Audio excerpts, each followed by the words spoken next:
ರಾಜ್ಯ ಸರ್ಕಾರ ಬರೋದು ಬಾಕಿ ಇದೆ. ಆಮೇಲೆ ನಮ್ಗೆ 2,000 ಕೋಟಿಯಷ್ಟು ರಾಜ್ಯ ಸರ್ಕಾರ ನಮಗೆ ಸಾಲ ಕೊಡಿಸಿ ರಾಜ್ಯ ಸರ್ಕಾರನ ತೀರಿಸ್ತಾ ಇದೆ. ನಮಗೇನು ಬರ್ಡನ್ ಇಲ್ಲ. 2,000 ಕೋಟಿ ಸಾಲ ತೊಗೊಳ್ಳೋಕೆ ಹೇಳಿದ್ದಾರೆ, ರಾಜ್ಯ ಸರ್ಕಾರನೇ ತೀರಿಸ್ತಾರೆ. ಅಂದರೆ ನಮ್ಗೆ ಉಚಿತವಾಗಿ 2,000 ಕೊಟ್ಟಾಗೆ. ಆಮೇಲೆ ಇದು ನಮ್ಮ ಟ್ಯಾಕ್ಸು, ಮೋಟ್ರ್ ವೆಹಿಕಲ್ ಟ್ಯಾಕ್ಸ್ ಇದೆಯಲ್ಲ 700 ಕೋಟಿ 2 ವರ್ಷದಿಂದ ಎಕ್ಸಂಪ್ಷನ್ ಕೊಡ್ತಾ ಇದ್ದಾರೆ. ಈ ವರ್ಷನೂ ಕೂಡ ಕೊಡ್ತಾರೆ. ಸರಿ, ಹೊಸ ಬಸ್ಗಳನ್ನು ಖರೀದಿ ಮಾಡ್ತೀರಿ, ಆದ್ರೆ ವಿಜಯಪುರಕ್ಕೆ ಬೆಂಗಳೂರಾಗ ಹೊಡೆದ್ಬಿಟ್ಟು ಬಸ್ ಕಳಿಸ್ತೀರಿ, ನಮ್ಮ ಜಿಲ್ಲೆಗೆ ಹೊಸ ಬಸ್ ಯಾಕೆ ಕೊಡ್ತಾ ಇಲ್ಲ?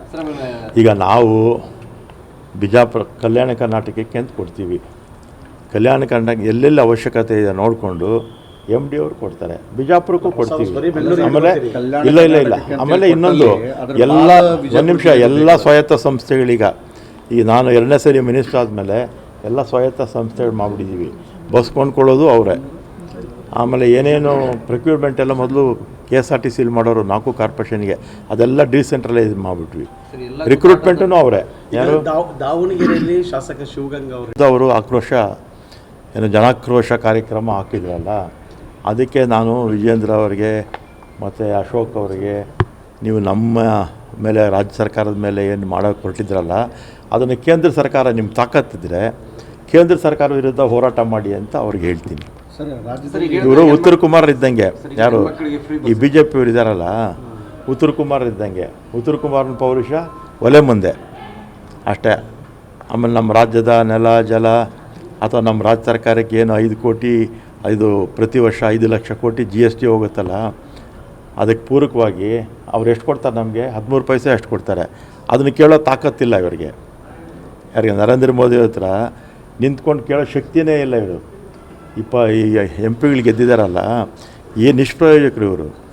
ನಮ್ಮ ರಾಜ್ಯದ ಮಂತ್ರಿಗಳಾಗಿದ್ದಾರಲ್ಲ, ಅವರು ಕೂಡ ನಮ್ಮ ರಾಜ್ಯದ ಪರ ಹೋರಾಟ ಮಾಡಲ್ಲ. ಇಂಥವರು ಗೆದ್ದಿದ್ದು ನಮ್ಮ ರಾಜ್ಯದ ದುರದೃಷ್ಟ. ಸರಿಗೆ ಮಹಿಳೆಯರಿಗೆ ಫ್ರೀ ಬಸ್, ಇನ್ನೊಂದು ಕಡೆ ಅವ್ರ ಗಂಡಂದ್ರ ಕಡೆಯಿಂದ ವಸೂಲಿ ಮಾಡ್ತಾ ಇದೆ, ಇನ್ನೊಂದು ಕಡೆ ಬಸ್ಗಳ ಸಂಖ್ಯೆ ಕಡಿಮೆ ಆಗಿದ್ದಾವೆ. ಹೀಗಾಗಿ ಬಸ್ಸುಗಳ ಸಂಖ್ಯೆ ಹಿಂದೆ 4 ವರ್ಷ 2019ರಿಂದ 23ವರೆಗೂ 4 ವರ್ಷ ಸತತವಾಗಿ ಒಂದು ಬಸ್ಸು ತೊಗೊಂಡಿರಲಿಲ್ಲ. ಇಲ್ಲೇ ನಮ್ಮ MD ಇದ್ದಾರೆ ಕೇಳಿ, 4 ವರ್ಷಗಳ ಕಾಲ ಒಂದು ಬಸ್ಸು ತೊಗೊಂಡಿರಲಿಲ್ಲ BJP ಸರ್ಕಾರದಲ್ಲಿ. ಆಮೇಲೆ ರಿಟೈರ್ಮೆಂಟ್ ಆಗಿದ್ರಲ್ಲ, 14,000 ಜನ ರಿಟೈರ್ಮೆಂಟ್ ಆಗಿದ್ದರು, ಒಂದು ರಿಕ್ರೂಟ್ಮೆಂಟು ಮಾಡಿರಲಿಲ್ಲ.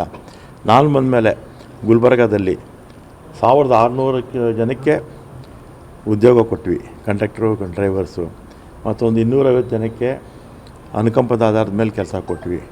ಹೋದ ವರ್ಷ ಎಷ್ಟು ಬಸ್ ತೊಗೊಂಡಿದ್ದು ರಾಜಪ್ಪ? ಸರ್ 2 ವರ್ಷದಲ್ಲಿ 1031 ಬಸ್. 1031 ಬಸ್ಸು 2 ವರ್ಷದಲ್ಲಿ ತೊಗೊಂಡ್ವಿ.